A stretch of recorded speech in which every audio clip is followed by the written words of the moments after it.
ونعوذ بالله من شرور أنفسنا وسيئات أعمالنا له وأشهد أن لا إله إلا الله وحده لا شريك له وأشهد أن محمدا عبد الله ورسوله يا أيها الذين آمنوا اتقوا الله حق تقاته ولا تموتن إلا وأنتم مسلمون يا أيها الناس اتقوا ربكم الذي خلقكم من نفس واحدة وخلق منها زوجها وبث منهما رجالا كثيرا ونساء واتقوا الله الذي تساءلون به والأرحام إن الله كان عليكم رقيبا يا أيها الذين آمنوا اتقوا الله وقولوا قولا سديدا يصلح لكم أعمالكم ويغفر لكم ذنوبكم ومن يطع الله ورسوله فقد فاز فوزا عظيما أما بعد فإن أصدق الحديث كتاب الله وخير الهدي هدي محمد صلى الله عليه وسلم وشر الأمور محدثاتها وكل محدثة بدعة وكل بدعة ضلالة وكل ضلالة في النار ثم أما بعد أيها المسلمون أوصيكم ونفسي بتقوى الله عز وجل فاتقوا الله يا عباد الله اتقوا الله في هذا الشهر الكريم شهر رمضان الذي أنزل فيه القرآن اتقوا الله في أنفسكم وفي أولادكم وعشيرتكم وأزواجكم وإخوانكم اتقوا الله في علانكم وسركم সেগুলো আমরা কিভাবে পার করতে পারি ইবাদতের মধ্য দিয়ে রমাদানকে কি করে আমরা বিদায় জানাবো আর রমাদানের পরবর্তী জীবন কি করে আমরা গঠন করব আজকে মূলত আল কোরআন আল্লাহ সুবহানাহু ওয়া তাআলা সেই মানুষদের নিয়ে খুব সংক্ষেপে আলোচনা করেছেন এবং এর বিশদ ব্যাখ্যায় আমাদের ওলামায়ে কেরাম এই তিন শ্রেণীর মানুষের স্বভাব বৈশিষ্ট্যের কথা তুলে ধরেছেন। দেখতে হবে আমরা কোন শ্রেণীভুক্ত হতে চাই এবং কোন শ্রেণীর মানুষ আল্লাহর শ্রেষ্ঠ বান্দায় পরিণত হতে পারে বা নৈকট্যপ্রাপ্ত বান্দায় তারা হতে পারে। প্রথম হচ্ছে ওই শ্রেণীর মানুষ যারা রমাদান মাস আসলো গেল কোনোটাই ভালো করে লক্ষ্য করলো না, যে উপহারগুলো রমাদান মাস আল্লাহ সুবহানাহু ওয়া তাআলার পক্ষ থেকে নিয়ে এসেছে একটাও তারা গ্রহণ করলো না। এদেরকে কোরআনের ভাষায় যালিমুন লিনাফসিহ বলা হয়েছে। এমন ব্যক্তি যারা নিজেদের উপর খুবই জুলুম করে এবং এই জুলুমের কারণে দেখা যাচ্ছে যে রমাদানে জরুরি ইবাদতটুকু পর্যন্ত তারা সঠিকভাবে পালন করলো না। আছে কিনা এমন মানুষ? বলে প্রচুর আছে, প্রচুর আছে। আজকের এই আধুনিক সমাজে এই শ্রেণীর মানুষের সংখ্যা দিন দিন বেড়ে চলেছে তথাকথিত আধুনিক শিক্ষার প্রভাবে। মানুষ খুব দ্রুতই আধুনিক শিক্ষার কারণে কোরআন সুন্নাহ থেকে ছিটকে পড়ে যায় এবং ইসলামের সুমহান যে পথ, সুন্দর যে পথ, আল্লাহর বান্দা হওয়ার যে বিশাল সুযোগ, সেগুলো থেকে নিজেরা ইচ্ছা করেই বিচ্ছিন্ন হয়ে যায়। তাদের জীবনধারা, তাদের চিন্তা চেতনা, তাদের কৃষ্টি কালচার, তাদের অন্য ধর্ম কিংবা অন্য কালচারমুখী তাদের যে প্রবণতা, সেটা তাদেরকে কোরআনের ভাষায় যালিমুন লিনাফসিতে পরিণত করে দেয়। আমরা এই জন্য দেখি যে তারা এই রমাদান মাসে মুসলিম নামধারী হওয়ার পরেও রমাদানের হরমতকে তারা হেফাজত করে নাই, সিয়াম সাধনার সঠিক চর্চা তারা করে নাই, কিয়ামুল লাইলে তারা দাঁড়ায় নাই। এরকম আরও যে সুযোগগুলো আছে, আল্লাহর যে কালাম, যে জন্য রমাদানকে শাহরুল কোরআন বলা হয়, সেই কোরআনও তারা পাঠ করলো না, সেখান থেকে কোনো শিক্ষা তারা গ্রহণ করলো না। ফলে প্রত্যেকটা জায়গায় তারা নিজেদের উপর জুলুম করে করে অন্যরকম এক জীবনের অনুসারী তারা হয়ে গেছে। রাসূলুল্লাহ সাল্লাল্লাহু আলাইহি সাল্লাম এই ধরনের লোকদের ব্যাপারে একটা সুন্দর কথা বলেছেন। বলেছেন রুব্বা সাইমিন হাদ্দুহু মিন সিয়ামিহি আল জু' ওয়াল আতাশ ও রুব্বা কাইমিন হাদ্দুহু মিন কিয়ামিহি আস সাহার। অনেক রোজাদার, তারা রোজা রেখেছে নামে মাত্র, কিন্তু তাদের অর্জন হলো শুধুমাত্র কি উপবাস এবং তৃষ্ণা। এটা ছাড়া তাদের আর কোনো অর্জন সিয়াম থেকে হয় নাই। আর অনেক মানুষ যারা কিয়ামুল লাইলে দাঁড়ায়, যেহেতু সেখানে তাদের মন প্রাণ নেই, তাদের মনোসংযোগ নেই, খুশু খুদু এবং আল্লাহ ভীতি তাদের নেই, ফলে এই কিয়ামুল লাইল থেকেও তাদের অর্জন হলো রাত্রি জাগরণ। এই হাদিসটি বর্ণনা করেছেন ইমাম আহমদ, নাসাই, ইবনে খুজাইমাহ এবং শেখ আলবানী এটাকে সহিহ বলেছেন। একজন আরবি কবি এই লোকদের বৈশিষ্ট্যকে তুলে ধরে এভাবে বলেছেন, ইদা লাম ইয়াকুন ফিস সাম'i মিন্নি তাসাউউনুন ওয়া ফি বাসারি গাদ্দুন ওয়া ফি মানতিকি সামতুন ফাহাদ্দি ইদান মিন সাওমি আল জু'উ ওয়াদ-দামা'ু ওয়া ইন কুলতু ইন সুমতু ইয়াওমান ফামা সুমতু। বলেছেন, যখন আমার পক্ষ থেকে কানে কোনো ধরনের হেফাজতের ব্যবস্থা নাই, সব কিছু শুনি আমি, গান বাজনা বাদ্য এভরিথিং, ওফি বাসারে গাদ্দন, এবং আমার চোখে যখন কোনো পর্দা পড়ে না, সব জিনিস দেখি, খারাপ ভালো সব কিছু দেখি, ওফি মানতিকি সমতুন, এবং আমার কথায় কোনো চুপ থাকার কোনো বিষয় নেই, সব কথা বলি আমি। যদি এমনটি হয় তাহলে আমার পরিণাম কি হবে? আমার সওম থেকে আমার অংশ হলো শুধুমাত্র উপবাস এবং তৃষ্ণা। আর যদি আমি বলি আমি একদিন সিয়াম রেখেছি, তাহলে সত্যিকার অর্থে আমি সিয়াম রাখিনি। ওয়া ইন কুলতু ইন্নী সুমতু ইয়াওমান ফামা সুমতু। খুব চমৎকারই বলেছেন। সুতরাং এই যে লোকগুলো যারা নিজেরা মুসলিম বলে নিজেদেরকে প্রচার করছে, তারা শুধু নামটুকুই গ্রহণ করেছে, আর কিছুই গ্রহণ করেনি। এরকম নামকাওয়াস্তের মুসলিম দিয়ে মুসলিম উম্মাহ কোনো দিন এগিয়ে যেতে পারবে না। তাহলে আমরা কি এরকম সদস্য হতে ভালোবাসি? একটু প্রশ্ন করতে হবে, যেন কোনো মতেই আমরা এই পর্যায়ভুক্ত বা এই দলভুক্ত না হই, সেজন্যে চেষ্টাও করতে হবে এবং আল্লাহর কাছে দোয়া করতে হবে। দ্বিতীয় প্রকার হচ্ছে কিসমুন মুক্তাসিদ, মধ্যম পন্থাবলম্বী আরেকটা মুসলিমদের গ্রুপ। তারা চেষ্টা করে যে সমস্ত জিনিস আল্লাহকে অসন্তুষ্ট করে, আল্লাহর গজব উৎপাদন করে, কিংবা যা আল্লাহ নিষেধ করেছেন সেগুলোকে তারা অমান্য করে না। এই সব কিছু থেকে তারা চেষ্টা করে নিজেদেরকে বিরত রেখে হকের মধ্যে থাকতে, বাতিল থেকে নিজেকে রক্ষা করতে তারা চায়। জাবির ইবনে আব্দুল্লাহ, সিয়ামের বাইরের দিনের মতো করে ফেলো না। রমাদানের দিনটা যেন রমাদানের বাইরে যে মাসগুলো আছে সেই মাসগুলোর মতো না হয়। রমাদানের মাসগুলো যেন সিয়ামের যে ওয়াকার, যে সম্মান, যে হরমাত, যে মর্যাদা আছে, সেই মর্যাদার সাথে সঙ্গতিপূর্ণ হয়। এমনটি বলেছেন নবী সাল্লাল্লাহু আলাইহি সাল্লামের সে বিখ্যাত সাহাবী জাবির ইবনে আব্দুল্লাহ। আরেকজন আরবি কবি বলেন, মোমেনদেরকে লক্ষ্য করে যারা রমাদানের সিয়ামের ব্যাপারে অনেক গাফেল, সে গাফলতি মুক্ত হয়ে তাদের আরও অনেক সিরিয়াস হওয়া উচিত।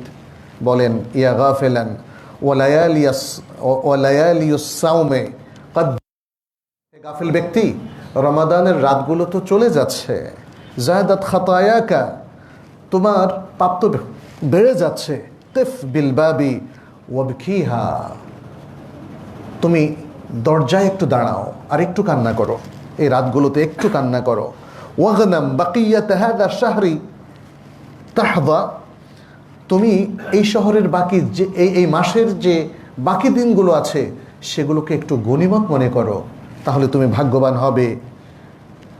গাররাস্তাহু মিন থিমারিল খাইরি তাজনিহা, তুমি যে ভালো ভালো কাজের ফল গাছগুলো বপন করেছ, তুমি সেই ফল কাটতে পারবে, উঠাতে পারবে, যদি তুমি বাকি দিনগুলো একটু কাজে লাগাও।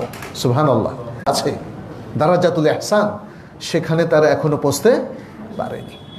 তৃতীয় প্রকারের মুসলিম তারা হলো সেই মোমেন যারা প্রত্যেক ভালো কাজের প্রতিযোগিতায় লিপ্ত থাকে। তারা তাদের প্রতিটা মোমেন্টকে হিসাব করে একটা মহাসাধনায় তারা নিয়োজিত হয়েছে। ফলে আল্লাহ তাআলা তাদেরকে বারাকা দিয়েছেন। ভালো কাজের প্রতিযোগিতা, ওয়াফি যালিকা ফালিয়াতানাফাসিল মুতানাফিসুন, আর এই ভালো কাজের মধ্যেই যারা প্রতিযোগী তাদের প্রতিযোগিতা করা উচিত। এভাবেই তারা হাসানাত অর্জন করা, নেকি অর্জন করার ক্ষেত্রে তারা বহুদূর এগিয়ে গেছে। সুবহানাল্লাহ। যারা প্রতিনিয়ত ভালো আমলের চেষ্টা করে, আপনি দেখবেন, আর আপনি যদি একটু গাফেল থাকেন, অল্প কিছুকালের মধ্যে তার আর আপনার মধ্যে আখলাকের মধ্যে, আকীদার মধ্যে, আমলের মধ্যে, ইমানিয়াতের মধ্যে, ইহসানের মধ্যে যোজন যোজন দূরত্ব তৈরি হবে। এটা এত দ্রুত হয় যেটা কল্পনাতীত। পাহাড় থেকে যদি কেউ পড়ে যায় কতক্ষণ লাগে নিচে পড়তে, তাই না? গাফলতিটাও এমন, পাহাড় থেকে পড়ে যাওয়ার মতো। আপনি যদি গাফেল মুসলিম হন তাহলে দেখবেন খুব জয় কাটিয়ে উপরে উঠতে আমাদের অনেক সংগ্রাম করতে হয়, হয় কি না বলেন? অথচ বিপর্যয় কাটিয়ে ওঠার সংগ্রামটা কোথায়? চেষ্টাটা কোথায়? তদবিরটা কোথায়? আয়োজনটা কোথায় বলেন? এই তৃতীয় প্রকারের লোক, তারা ইহসানের দরজায় পৌঁছে যায় ইবাদতের মধ্য দিয়ে, কোরআন তেলাওয়াতের মধ্য দিয়ে, কোরআন বোঝা, কোরআন গবেষণার মধ্য দিয়ে, এবং দীর্ঘ সময় কিয়ামুল লাইলে দাঁড়ানোর মধ্য দিয়ে, নিজের মনটাকে পরিশুদ্ধ করার মধ্য দিয়ে, তাজকিয়াতুন নাফসের মধ্য দিয়ে। সে যখন কাঁদে তার হৃদয় কিন্তু কাঁদে। সুবহানাল্লাহ। আমরা কি সেই মুমিন হতে পেরেছি যারা কিয়ামুল লাইলে ঝরঝর করে কাঁদতে পারি? মনে রাখবেন, দেখানো কান্না একরকম, আর মন থেকে কান্না আসা আরেক রকম। আপনার মনটাকে সেভাবে সফট করে নিতে হবে। আল্লাহর ভালোবাসায় আপনার কান্না আসতে হবে। যেভাবে আমরা দুঃখে কাঁদে, আমাদের ম্যাক্সিমাম মানুষ শুধু দুঃখ পেলে কাঁদে, খুশিতে কাঁদে আরো কম মানুষ। আর যারা এগুলো খেয়ালই করে না তারা তো আল্লাহর ভয় কখনোই কাঁদে না। একটু খেয়াল করুন প্রিয় ভাই, প্রিয় বোন, কবে আল্লাহর ভয়ে আপনি কেঁদেছিলেন? কবে আল্লাহর মাহাব্বতে আপনি কেঁদেছিলেন? আর এই রমাদানের এই মহান রাত্রিগুলো কি সেই মহান উপলক্ষ নয় যেখানে প্রচুর কাঁদতে পারি আমরা আল্লাহর কাছে? আল্লাহু আকবার। আসুন সেভাবে নিজেদেরকে প্রস্তুত করি। আপনি যদি ইহসানের দরজায় পৌঁছতে চান, আপনার মনটা থেকে কাঠিন্য দূর করতে হবে, আপনার মধ্য থেকে গাফলতিটাকে দূর করতে হবে, আপনার মনের ইচ্ছা অভিলাষগুলোকে আল্লাহমুখী করতে হবে, এবং আল্লাহকে প্রচণ্ড রকম ভালোবাসতে হবে। দুনিয়ার সব কিছুর চাইতে আল্লাহকে সবচেয়ে বেশি গুরুত্ব দিতে হবে, তার দ্বীনকে গুরুত্ব দিতে হবে, তার রাসূলকে গুরুত্ব দিতে হবে, আল কোরআনকে গুরুত্ব দিতে হবে, আর সুন্নাহকে গুরুত্ব দিতে হবে। গুরুত্ব অনুযায়ী মানুষ তার কাজের মধ্যে নিয়োজিত হয়, এটা অটোমেটিক। আপনার আত্মীয় স্বজনের মধ্যে যাকে আপনি সবচেয়ে গুরুত্ব দিচ্ছেন তার প্রতি আপনার দৃষ্টি সবচেয়ে বেশি নিবদ্ধ। আপনি আপনার দৈনন্দিন জীবনে যেই জিনিসটাকে সবচেয়ে গুরুত্ব দিচ্ছেন সেই জায়গায় আপনার সবচেয়ে বেশি অ্যাক্টিভিটিস ফোকাসড হয় কিনা বলেন, তাই না? তাহলে একটু চিন্তা করুন আল্লাহর বিষয়গুলোর প্রতি আমাদের ফোকাস কতটুকু আছে। একজন মুসলিম হিসাবে ন্যূনতম যতটুকু দরকার সেটা কি আমরা অর্জন করতে পেরেছি?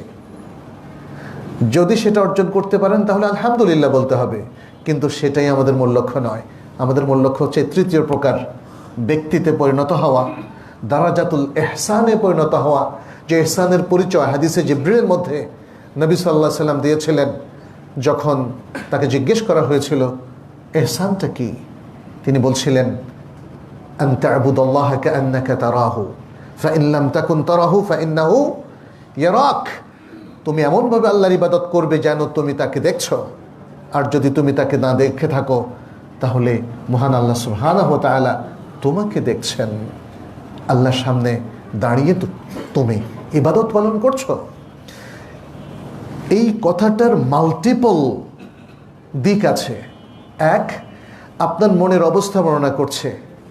আপনি যদি আল্লাহকে দেখছেন এমন অবস্থায় সালাত পড়েন, ইবাদত করেন, তখন আপনার কি অবস্থা হবে বলেন?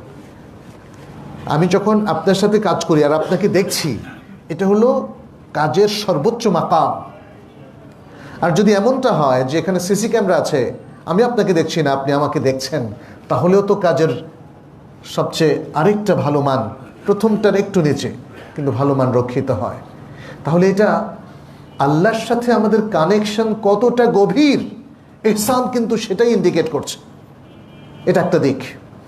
দ্বিতীয় দিকটা হচ্ছে যে ইবাদতটা পালন করছেন, কার জন্য করছেন? আল্লাহর জন্যে। কিন্তু আল্লাহর তরিকা মতো কি করছেন? আল্লাহর তরিকা কোনটা? আল্লাহ নিজে ঘোষণা করেছেন মুহাম্মদ সাল্লাল্লাহু আলাইহি ওয়াসাল্লাম যে তরিকা ফলো করেন সেটাই হলো আল্লাহর তরিকা। ওমাই ইউতি'র রাসূল ফাকাদ আতা আল্লাহ। যে আল্লাহর রাসূলের অনুসরণ করে সে মূলত কার অনুসরণ করলো? আল্লাহর। অতএব তরিকাতু মুহাম্মদ হিয়া তরিকাতুল্লাহ। এবং এই জন্যই খুতবাতুল হাজার মধ্যে নবী সাল্লাল্লাহু আলাইহি ওয়াসাল্লাম ঘোষণা করতেন, ওয়া ইন্না খায়রাল হাদি হাদিয়ু মুহাম্মাদিন sallallahu alaihi wasallam. The best guidance is the guidance of the Prophet Muhammad sallallahu alaihi wasallam. পৃথিবীর সর্বকালের সর্বশ্রেষ্ঠ আদর্শ হচ্ছে মুহাম্মদ সাল্লাল্লাহু আলাইহি ওয়াসাল্লামের আদর্শ। বরং মুহাম্মদ সাল্লাল্লাহু আলাইহি ওয়াসাল্লামের আদর্শের বাইরে আর সব কিছুই হচ্ছে বাতিল। ইবাদতের ক্ষেত্রে মুহাম্মদ সাল্লাল্লাহু আলাইহি ওয়াসাল্লামের তরিকার বাইরে আর সব তরিকাই বাতিল, বিদআহ, অগ্রহণযোগ্য, মুহদাস, গায়র মাকবুল, মারদুদ। নবী সাল্লাল্লাহু আলাইহি ওয়াসাল্লাম তো সেটাও আমাদেরকে জানিয়েছেন, তাই না? মান আহদাথা ফি আমরিনা হাদা মা লাইসা মিনহু ফাহুয়া রাদ্দুন আই মারদুদুন আই গায়র মাকবুলুন গায়র মাকবুলিন। যে ব্যক্তি আমাদের এই দিনের মধ্যে এমন নতুন কিছু সৃষ্টি করে যেটি দিনের অন্তর্ভুক্ত নয়, কারণ দিনের কোনো দলিল সেটিকে প্রমাণ করে না, ফলে সেটা কি হবে? মারদুদ, প্রত্যাখ্যাত, রিজেক্টেড, অগ্রহণযোগ্য। অতএব আপনি আল্লাহর সাথে কানেকশন বৃদ্ধি করছেন আর আমল করছেন অগ্রহণযোগ্য পদ্ধতিতে, এটা কি কখনো হতে পারে? তাহলে ইহসানের দরজায় কবে পৌঁছবেন? প্রিয় উপস্থিতি, আমাদেরকে সেটা একটু ভেবে দেখতে হবে। আমি শুধু কিয়ামুল লাইলে লাইট বন্ধ করে দিলাম আর ভাবলাম, oh I have been connected with Allah. No, আল্লাহর সাথে কানেকশনের জন্য আপনার ইবাদতগুলো শুদ্ধ হতে হবে, আপনার সালাত শুদ্ধ হতে হবে, সালাতে খুশু এবং খুদু আনয়ন করতে হবে। আর পুরো রমাদান ভিত্তিক যদি আমরা ইহসানের দরজায় পৌঁছতে চাই, তাহলে শুধু একটা জায়গায় পৌঁছলে তো হবে না। ইহসানের দরজায় আপনি সালাতের মধ্যে পৌঁছলেন, আলহামদুলিল্লাহ, কোনো সন্দেহ নাই, সেটা খুবই ভালো একটি কাজ। কিয়ামুল লাইলেও পৌঁছলেন, কিন্তু সিয়ামে কি ইহসানের দরজায় পৌঁছতে পেরেছেন? সিয়ামে ইহসানের দরজায় পৌঁছতে হলে আপনাকে সেই হাদিসটাও একটু মনে রাখতে হবে, যেটি রাসূল সাল্লাল্লাহু আলাইহি ওয়াসাল্লাম বলেছেন। ইমাম বুখারী সেই হাদিসটি বর্ণনা করেছেন, মান লাম ইয়াদা কাওলা যুরি ওয়াল আমালা বিহি ফালাইসা লিল্লাহি হাজাতুন ফি আন ইয়াদা তাআমাহু ওয়া শারাবাহু। মিথ্যা কথা, মিথ্যা কাজ পরিত্যাগ করতে হবে। কেননা নবী সাল্লাল্লাহু আলাইহি ওয়াসাল্লাম, যে ব্যক্তি সিয়াম রেখে মিথ্যা কথা, মিথ্যা কাজ পরিত্যাগ করলো না, তার পানাহার ত্যাগের কোনো প্রয়োজন নেই। অর্থাৎ সেটা কোনো অর্থই নিয়ে আসবে না, সেটা কোনো বেনিফিট নিয়ে আসবে না, কোনো উপকার নিয়ে আসবে না, কোনো রিওয়ার্ড নিয়ে আসবে না, কারণ প্রকৃত অর্থে আপনি সিয়াম রাখেন নাই। সিয়াম রেখে আপনি কি করে মিথ্যা কথা বলবেন বলেন? সিয়াম বাতিলের পক্ষে আপনি দাঁড়াবেন? সিয়াম রেখে কি করে আপনি হারাম কাজ করতে পারেন? আপনি ঘুষ খেতে পারেন, সুদ খেতে পারেন, আপনি চুরি করতে পারেন, মানুষের হক নষ্ট করতে পারেন? এটা কি সিয়াম রেখে করা যায়? তাহলে আপনার সিয়াম রাখলেন, আপনি সিয়ামের কি মর্যাদা রক্ষা করলেন? সিয়ামের মূল সিগনিফিকেন্সটাই হচ্ছে সকল বাতিলকে না বলা, সকল বাতিল থেকে নিজেকে মুক্ত করা, নিজেকে, নিজের পরিবারকে, সমাজকে, রাষ্ট্রকে। তাহলে ইহসানে কবে পৌঁছবেন? সিয়ামের মধ্যে ইহসানে পৌঁছার জন্যে আপনাকে নিশ্চিত করতে হবে আপনি সিয়ামের সকল শর্ত শারায়েত, সকল বৈশিষ্ট্য যেমন রক্ষা করছেন, পরিপালন করছেন, সাথে সাথে আপনি সকল হারামকে আপনি বর্জন করছেন, সকল পাপকে বর্জন করছেন, সকল পাপ চিন্তাকে বর্জন করছেন। এবং যেখানেই পাপকে প্রতিরোধ করার অধিকার এবং শক্তি আল্লাহ আপনাকে দিয়েছেন, সেই সব জায়গায় সেই অধিকার অ্যাপ্লাই করা, বাস্তবায়ন করা, বাতিলের পক্ষে সর্বতোভাবে দাঁড়ানো, হারামকে সর্বতোভাবে বর্জন করা। এটা গেল সিয়ামের ক্ষেত্র। কিরাআতুল কোরআনের ক্ষেত্রে আপনার ইহসান কি লাগবে না?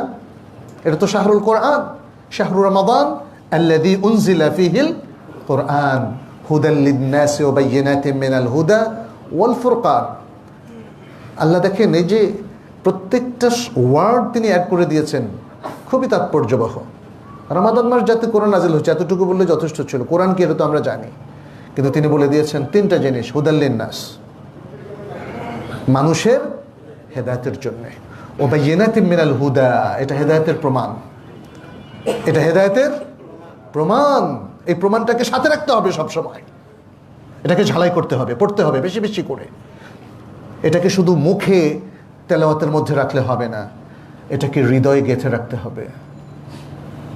এর জন্য তাদাব্বুর প্রয়োজন, এর জন্য তাদাব্বুর এবং গবেষণা প্রয়োজন। কারণ আপনি জানলে আপনার মেমোরিতে স্থান পাবে, এর যে আন্ডারস্ট্যান্ডিং, এর যে কম্প্রিহেনশন, যে উপলব্ধি, এবং সেটা পরবর্তীতে আপনার হার্টকে আলোকিত করবে। এই জন্য আল্লাহ সুবহানাহু ওয়া তাআলা বলছেন তাদাব্বুর না করলে কিন্তু হৃদয়টা নষ্ট হয়ে যায়। আফালা ইয়াতাদাব্বারুনাল কুরআনা আম আলা কুলুবিন আকফালুহা, তারা কি কোরআন নিয়ে চিন্তা ভাবনা করে না, নাকি তাদের হৃদয় তালাবদ্ধ, লকড? হৃদয় লকড হয় যখন কোরআন নিয়ে আপনি চিন্তা ভাবনা না করেন। আপনি যদি অর্থই না বুঝেন কিভাবে চিন্তা ভাবনা করবেন? কোরআন দেখেন পৃথিবীর প্রচুর অমুসলিম মানুষকে, আজকের আধুনিক শিক্ষিত অনেক বিজ্ঞানীকেও শুধু কোরআনের ট্রান্সলেশন কিভাবে তাদেরকে প্রভাবিত করেছে, ইসলামের দিকে মানে চুম্বকের চাইতে বেশি করে টেনে নিয়ে এসেছে। যখন তারা এক্সপ্লোর করলেন যে এটা আল্লাহর কালাম, মহাসত্য, প্রত্যেকটা পরতে পরতে, প্রত্যেকটা শব্দে শব্দে মহাসত্যের বাণী এখানে উচ্চারিত হয়েছে, ফলে এটা তাদের হৃদয়ের উপরে বিশাল একটা ইতিবাচক প্রভাব ফেলেছে। আপনি মুসলিম, আপনার হৃদয়ে কতটুকু প্রভাব ফেলেছে? প্রিয় ভাইয়েরা, কোরআন তেলাওয়াত করছি, আমি কি কোরআন দ্বারা প্রভাবিত হচ্ছি? আমি কি কোরআন দ্বারা আলোকিত হচ্ছি? আমাদের প্রিয় নবী আমাদের রব আল্লাহ সুবহানাহু ওয়া তাআলা বলছেন, কিতাবুন আনজালনাহু ইলাইকা মুবারাকুন লিয়াদাব্বারু আয়াতিহি ওয়া লিয়াতাযাক্কারা উলুল আলবাব। একটি বরকতময় গ্রন্থ। প্রথমে বলা হচ্ছে কোরআন বরকতময় গ্রন্থ, যা আপনার উপর নাজিল করেছি যেন মানুষ এর আয়াতগুলো নিয়ে চিন্তা ভাবনা করে আর বুদ্ধিমানেরা গ্রহণ করে উপদেশ। আপনি কি উপদেশ গ্রহণ করছেন? আপনি কি এর আয়াতগুলো নিয়ে ভেবে দেখেছেন? বিপদে আপদে বিভিন্ন সময় কোরআন যে আপনার জন্য ইনস্ট্রাকশনগুলো দিয়েছে সেটা কি বের করে জানতে পেরেছেন? তাহলে এই রমাদান আপনার জন্য সেই সুযোগটা আবারও নিয়ে এসেছে। পুরো কোরআনটা একটু ভালো করে পড়ুন, দেখুন, বুঝুন এবং তাদাব্বুর করুন। তাহলেই কোরআন তেলাওয়াতের ক্ষেত্রে আপনি ইহসানের দরজায় পৌঁছতে পারবেন। প্রিয় উপস্থিতি, আমরা রমাদানকে বিদায় জানাতে বসেছি। ইহসানের দরজা কতটুকু অর্জন হলো? আরেকটু ভাবুন তো, যাকাতটা কি হিসাব করে দিয়েছেন? বিশেষ করে এই গত এক বছর বা রমাদানের এই দিন পর্যন্ত যাদের উপর যাকাত ডিউ হয়েছে, ফরজ হয়েছে, যাকাত দেয়ার ব্যাপারে আপনি কি ইহসানে উপনীত হয়েছেন? যাকাতটা কি ঠিক মতো হিসাব করেছেন? আল্লাহু আকবার। একটু ভেবে দেখবেন, একটু ভেবে দেখবেন, শুধু ইফতার, সাহারি আর উপবাস ব্রতের মধ্য দিয়েই যদি সিয়াম কাটিয়ে দিতে চান, এটা খুবই স্বল্প জিনিস অর্জন করা। আমাদের এই সমাজে এটাই ঐতিহ্য হয়ে গেছে, এটাই গ্রামে গঞ্জে শহরে বন্দরে অভ্যাস হয়ে গেছে। সিয়াম রাখছি, ইফতার করছি আর সাহারি খাচ্ছি, আলহামদুলিল্লাহ। আর কি? যদি শুধু এতটুকুর মধ্যেই সীমাবদ্ধ থাকেন তাহলে মনে রাখবেন আপনি কিন্তু সব কিছু মুআযামুল আশিয়া আপনি মিস করলেন, অধিকাংশ জিনিসই আপনি মিস করলেন। যাকাতটা ঠিক মতো দেন, পুঙ্খানুপুঙ্খ হিসাব করে দেন, যাতে একটা পয়সাও বাদ না পড়ে। আবু বকর রাদিয়াল্লাহু তাআলা আনহু কি বলেছিলেন যখন ওমর রাদিয়াল্লাহু তাআলা আনহু তাকে বললেন এরা যাকাত দিতে চাচ্ছে না, একটু চুপ করে থাকেন তো? তিনি বললেন, ওয়াল্লাহি এই লোকেরা যদি উটের রশিটাও দিতে নিষেধ করে তবু তাদের বিরুদ্ধে আমি যুদ্ধ করব। সেই ফোকাসটা কোথায় আমাদের মধ্যে বলেন তো? আমাদের ব্যবসায়িক ভাই বোনেরা, চাকরিজীবী যাদের কাছে সম্পদ আছে, তাহলে ইহসানে কিভাবে যাবেন? আপনার সব জায়গায় দেখেন, পরীক্ষায় এ প্লাসের জন্য সব সাবজেক্টে এ প্লাস পাইতে হবে না। একটা সাবজেক্টে এ প্লাস মিস হইলে তার পুরোটাই এ প্লাস মিস। তা আপনারা তো ওটা নিয়ে প্রশ্ন তোলেন নাই যে এটা ঠিক না। তাহলে আল্লাহর কাছে এ প্লাস পেতে চাচ্ছেন, অথচ আপনার প্রত্যেকটা জায়গায় কোথাও ইহসানের দরজায় পৌঁছতে পারলেন না, বা একটা পৌঁছলে আরেকটা পৌঁছতে পারলেন না। রমাদানকে বিদায় জানানোর আগে এই কাজগুলো আমাদেরকে একটু করে ফেলতে হবে। দান খয়রাত, সাদাকা, জাকাতুল ফিতর নিয়েও একটু বলি। জাকাতুল ফিতরের ক্ষেত্রে ইহসানের দারাজাটা কি এটা বলি, কারণ এটা নিয়ে অনেক ইখতিলাফ। অনেকে বলেন পয়সা দিয়ে দেন, এটা দেন, ওটা সেটা দেন। ইহসানটা কি এখানে? ইহসানটা কি সেটা নয় যেটা নবী সাল্লাল্লাহু আলাইহি সাল্লামের তরিকা মতে জাকাতুল ফিতর দেওয়া? বলেন তো, তাহলে আমাদের বিতর্ক করার কি আর সুযোগ থাকে? আমাদের খাদ্য দ্রব্য, টাকা পয়সা কোনোটারই কি আসলে সত্যিকার অর্থ অভাব আছে? নাই। অভাব যদি না থাকবে তাহলে আপনি বিকল্পে কেন যাচ্ছেন? মুসলিমদের কি দুর্দশা, সব জিনিসে বিকল্প। শরিয়ার বিকল্প পার্লামেন্ট, কোরআনের বিকল্প অন্য কিছু, হাদিসের বিকল্প দেখেন তাদের নিজেদের মন গড়া মতবাদ এবং দলবাজি, স্ট্যান্ডবাজি। এই মুসলিমদের কি অবস্থা হবে? প্রত্যেকটা ভালো জিনিসের তারা অদ্ভুত সব বিকল্প, দুনিয়াবি বিকল্প বের করেছে। জাকাতুল ফিতরের ব্যাপারে নবী সাল্লাল্লাহু আলাইহি ওয়াসাল্লামের সব হাদিসগুলো দেখেন, কোথাও খাদ্যদ্রব্যের বাইরে কিছু আছে? তাহলে আপনি বিকল্পে কেন যাচ্ছেন বলেন? What is the Ihsan in this regard বলেন? আমি আপনাদেরকে বলবো, বেশি ইখতিলাফের মধ্যে আমরা যাব না, চেষ্টা করব আমরা ইহসানের দারাজাটা ফুলফিল করতে।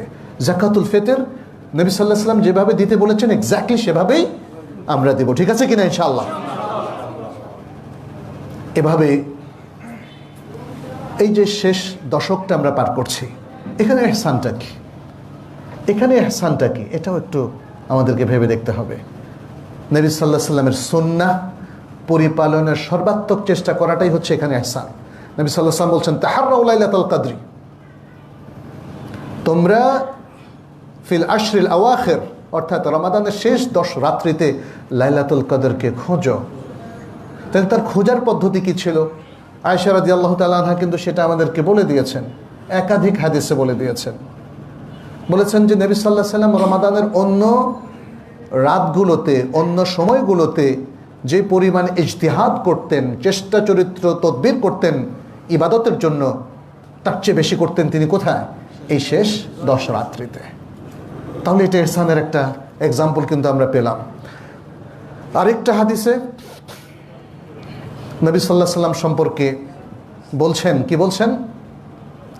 আহইয়াল লাইলা ওয়া আইকাদাল আহলা ওয়া শাদ্দা বি'জারাহু, তিনি সারা রাত জাগতেন এবং তার আহল ও ইয়ালকে জাগাতেন এবং কোমর কষে তিনি ইবাদতে লেগে যেতেন। সুবহানাল্লাহ, অ্যানাদার এক্সাম্পল অফ ইহসান। এই 10 রাত্রির ইহসান অর্জন করতে, ইহসান অর্জন করে কাজে লাগানোর এটা হলো সেকেন্ড এক্সাম্পল। প্রথমত অন্য 20 দিনের চাইতে আমাদের ইবাদতের কাজ বাড়িয়ে দেওয়া। দ্বিতীয়ত হচ্ছে সম্ভব হলে সারা রাত জেগে নিজে এবং নিজের আহাল পরিবার পরিজন নিয়ে ইবাদত করা।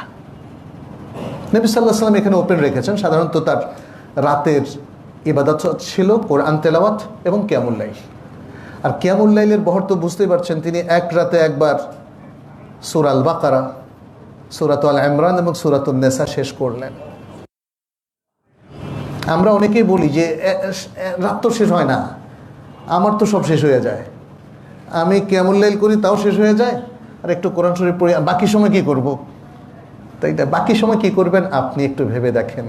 শুধু নবী সাল্লাল্লাহু আলাইহি সাল্লামের এক্সাম্পলটা সামনে রাখেন, চেষ্টা করেন সেটাকে অ্যাপ্লাই করতে, এবং সেটাকে অ্যাপ্লাই করলেই আমি আশা করি যে ইনশাআল্লাহ ইহসানের দরজায় পৌঁছতে পারবেন। ইহসানের দরজার স্ট্যান্ডার্ডটা কে বলেন তো? নবী সাল্লাল্লাহু আলাইহি সাল্লাম। যে কোনো ক্ষেত্রে ইহসানের দরজা, এটার স্ট্যান্ডার্ড হলো নবী সাল্লাল্লাহু আলাইহি সাল্লাম এবং তার সুন্নাহ, ব্যাস, নাথিং এলস। অথবা আমাদের চিন্তার কোনো কারণ নেই। নবী সাল্লাল্লাহু আলাইহি সাল্লামের স্ট্যান্ডার্ড আমাদের কাছে প্রকাশিত কিনা, স্পষ্ট কিনা, হাদিসগুলো আছে কিনা? আছে প্রিয় ভাইরা, আছে। অতএব আপনি সবসময় নিজের যে কোনো স্ট্যান্ড, নিজের ভুল বিভ্রান্তিগুলোকে জাস্টিফাই করার চেষ্টা করবেন না, নিজের মাযহাবকে জাস্টিফাই করার চেষ্টা করবেন না, নিজের মুফতির বক্তব্যকে জাস্টিফাই করার চেষ্টা করবেন না। জাস্টিফাইড হলো দুটো জিনিস, আল কোরআন এবং আস-সুন্নাহ, বাস। যে কোনো ব্যক্তি আপনাকে ফতোয়া দিবে, যে কোনো মুসলিম, যে কোনো স্কলার, তাকে একটা স্ট্যান্ডার্ড মেনটেন করতে হবে। সেই স্ট্যান্ডার্ড হলো হয় কোরআনের বক্তব্য সরাসরি এবং তার পক্ষে সুন্নাহর সাপোর্ট। এই দুটো জিনিসের আলোকেই আমাদের সকল উলামায়ে কেরাম, মুফতি এবং সকল ব্যক্তিকে কথা বলতে হবে। মানুষের ভুল হতে পারে, ভুলটা আল্লাহ ক্ষমা করবেন। নবী সাল্লাল্লাহু আলাইহি সাল্লামের বহু হাদিস থেকে সেটা বোঝা যায়। ইন্নাল্লাহা তাজাওয়াজা লিউম্মাতি আনিল খাতা'i ওয়ান নিসয়ান ওয়া মাসতুকরিহু আলাইহি। এছাড়াও আরেকটা হাদিসে নবী সাল্লাল্লাহু আলাইহি ওয়াসাল্লাম বলেছেন, মান ইজতাহাদা ফা আসাবা ফালাহু আজরান ওয়া মান ইজতাহাদা ফা আখতা ফালাহু আজরুন ওয়াহিদ। এই ধরনের বিভিন্ন বক্তব্য থেকে বোঝা যায় ভুলটা এটা মানুষের হয়ে যায়। আল্লাহ মানুষকে এভাবে সৃষ্টি করেছেন, কিন্তু ইচ্ছা করে কি ভুল করা যাবে? ভুল করার প্ল্যানটাকে করা যাবে? সেটা তো করা যাবে না। আরেকটা প্ল্যান কেউ না করলেও বলা হয় যে তিনি ভুলের প্ল্যান করছেন। আপনি যদি সঠিকটাকে সঠিকভাবে গ্রহণ না করেন, ইট মিনস যে আপনি প্ল্যান করলেন বেঠিকটার, তাই না? অতএব আমাদের এই জায়গাগুলো কারেকশন করে যদি আমরা ইহসানের দরজায় পৌঁছার জন্য চেষ্টা করি, তাহলে আশা করি যে আল্লাহ তাআলা আমাদেরকে তৌফিক দিবেন। একজন কবি বলেছেন, ইয়া শাহরু কামলি ফিকা মিন ইশরাকাতিন তাতদিয যালামা ওয়া তানশুরুল আরাসা আমবাত্তা বিত্তাকওয়া শিআবা কুলুবিনা ওয়া সাকাইতা বিল আইল কারীমে গিরাসা। হে মাস, হে মাস বলতে হে শাহর রমাদান, তোমার মধ্যে আমার জন্য কতই না সূর্যোদয় রয়েছে, আলোকোজ্জ্বল দিন রয়েছে, যা অন্ধকারকে দূরীভূত করে দেয় এবং আনন্দ উল্লাসকে ছড়িয়ে দেয়। তুমি আমাদের অন্তরের অলিগলিকে, ডালপালাকে তাকওয়া দিয়ে সুশোভিত করেছ, আর আয়াতে কারিমা দিয়ে তুমি আমাদেরকে সিক্ত করেছ। সুবহানাল্লাহ, সুবহানাল্লাহ। আসুন সেভাবেই আমরা নিজেদেরকে গড়ে তুলি এবং সময়টাকে কাজে লাগাই। আমাদের সামনে হয়তো আরও সময় আছে, রমাদানের পরবর্তী সময় আমরা কিভাবে কাটাবো। সংক্ষেপে শুধু এতটুকুই বলা যায় যে রমাদানকে বিদায় জানানোর সময় ঘনিয়ে এসেছে আমাদের। আমরা যদি ইহসানের দরজাটা মেনটেন করতে পারি এখনও, তাহলেও রমাদান আমাদের জন্য সার্থক হবে ইনশাআল্লাহ। এবং এইবারের রমাদান হয়তো আমাদের জীবনের সবচেয়ে সুন্দর রমাদান হবে, এবং আমাদের পরবর্তী জীবনের জন্যেও রমাদানের এই প্রভাব, এই শিক্ষা, রমাদানের এই যে ইহসানের দরজায় পৌঁছে যাওয়া, সার্থকভাবে, অথেন্টিকভাবে আমরা আমাদের মহান রব আল্লাহ সুবহানাহু ওয়া তাআলার ইবাদতটা করতে পারবো। আমরা ইহসানের দরজায় পৌঁছার সর্বাত্মক চেষ্টার মাধ্যমে এটা সম্ভব হবে। ইহসানের দরজায় কে পৌঁছতে পারলো এটা ঠিক করবেন কে? আল্লাহ। বান্দা হই এবং ইমানের দরজায়, ইহসানের দরজায় আমরা যেন পৌঁছে যেতে পারি। আল্লাহ যেন আমাদের সবাইকে তৌফিক দান করেন। আমাদের বাকি দিনগুলোকে সেভাবেই আমরা কাটাই, সেই আমলের মধ্য দিয়েই আমাদের রমাদান যেন শেষ হয়। আল্লাহর কাছে আমি কায়বন বাক্যে সে দোয়া করছি। আকুলু কাওলি হাযা ওয়া আস্তাগফিরুল্লাহ লি ওয়া লাকুম ওয়া লিসাইরিল মুসলিমিন ফাস্তাগফিরুহু ইন্নাহু হুয়াল গফুরুর রহিম।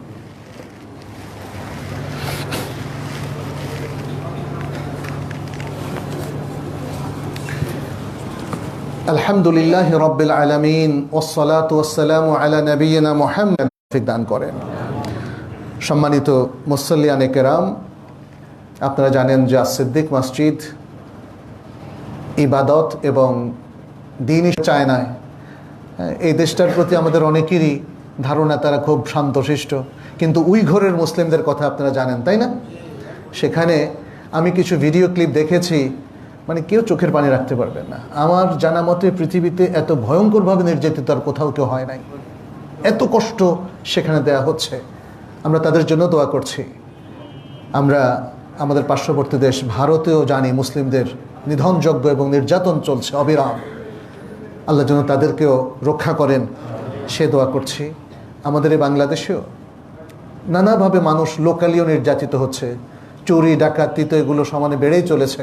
দোয়া করি আল্লাহ যেন দেশটাকে সামাজিকভাবে নিরাপদ করে দেন, মানুষের চিন্তা চেতনার পরিবর্তন করে দেন, যেন আমাদের মানুষগুলো মুসলিমরা যেন ভালো মানুষ হয়ে যায়। আর সেজন্য আপনাদের প্রতি আহ্বান থাকলো, আপনারাও কাজ করবেন, নিজ নিজ জনপদে মানুষকে নসিহা দিবেন, একটা সুন্দর পবিত্র জীবন যেন তারা যাপন করে। আমাদের মৃতদের জন্য দোয়া করছি, আল্লাহ যেন তাদেরকে নাজাত দেন, আল্লাহ যেন তাদেরকে জান্নাতুল ফেরদাউস দান করেন, কবরের আযাব এবং জাহান্নামের আযাব থেকে আল্লাহ যেন তাদেরকে রক্ষা করেন। আল্লাহ যেন এই দেশের মধ্যে বারাকা দেন। আমাদের বিভিন্ন এলাকায়, জনপদে, শহরে, বন্দরে, দেশে যারাই ক্ষমতাপ্রাপ্ত, আল্লাহ যেন তাদেরকে হেদায়েত দেন, তাদেরকে যেন সত্যের পক্ষে দাঁড়ানোর তৌফিক দেন, তাদেরকে দ্বীনের সঠিক সমঝ দান করেন। আমরা নেতৃবৃন্দের জন্য বা প্রভাবশালীদের জন্য সে দোয়া করছি। আর আল্লাহ যেন আমাদের সবাইকে জীবনের শেষ দিন পর্যন্ত হেদায়েতের উপর রাখেন, আল্লাহর কাছে সেই কামনা করছি। হাদা ওয়া সাল্লু ওয়া সাল্লিমু আলা নবিয়িনা মুহাম্মদ।